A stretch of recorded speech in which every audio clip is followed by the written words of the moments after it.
गेल्या अनेक दिवसापासून जळगाव मनपाची घरपट्टी भरण्याची मोठी मोहीम सुरू करण्यात आली होती. त्या आव्हानाला प्रतिसाद देखील नागरिकांचा मोठा मिळत असला तरी सुविधांच्या अभावामुळे नागरिकांना प्रचंड त्रास सहन करावा लागत असल्याचे चित्र समोर आले आहे. जळगाव शहरातील प्रभाग समिती क्रमांक 4 येथे घरपट्टी भरण्यासाठी नागरिकांची मोठी गर्दी उसळली होती. मात्र या ठिकाणी नागरिकांसाठी मूलभूत सुविधांचा पूर्णतः अभाव असल्याचे धक्कादायक वास्तव समोर आले आहे. रांगेत तासनतास उभे राहणाऱ्या नागरिकांसाठी बसण्याची कोणतीही व्यवस्था नाही. घरपट्टी भरण्यासाठी केवळ एकच खिडकी सुरू असल्याने नागरिकांना वारंवार रांगेत उभे राहावे लागत आहे. महापालिकेच्या विशेष मोहिमेला प्रतिसाद मिळत असला तरी अशा भोंगळ व्यवस्थेमुळे नागरिकांमध्ये तीव्र नाराजी पसरली आहे. आता प्रशासन याकडे कधी लक्ष देणार हे पाहणे महत्त्वाचे ठरणार आहे.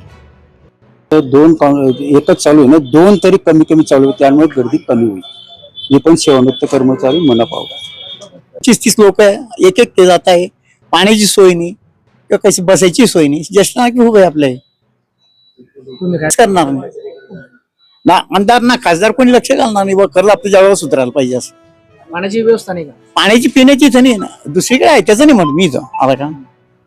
लोकांना हे टॅक्स भरता येते. गिरणा टाकीच्या जवळ जे लोक टॅक्स भरतात त्यांना पाण्याची व्यवस्था नाहीये. आता आपण आहे की नाही?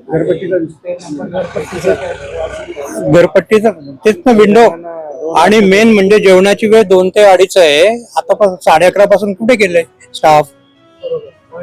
कार्यालयीन वेळ दिलेली आहे तुमची.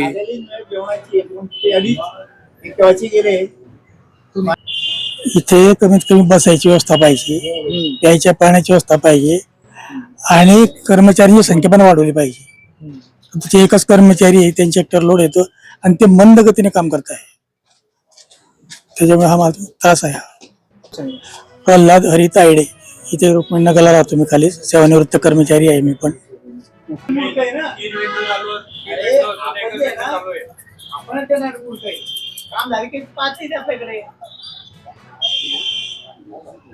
आपण म्हणजे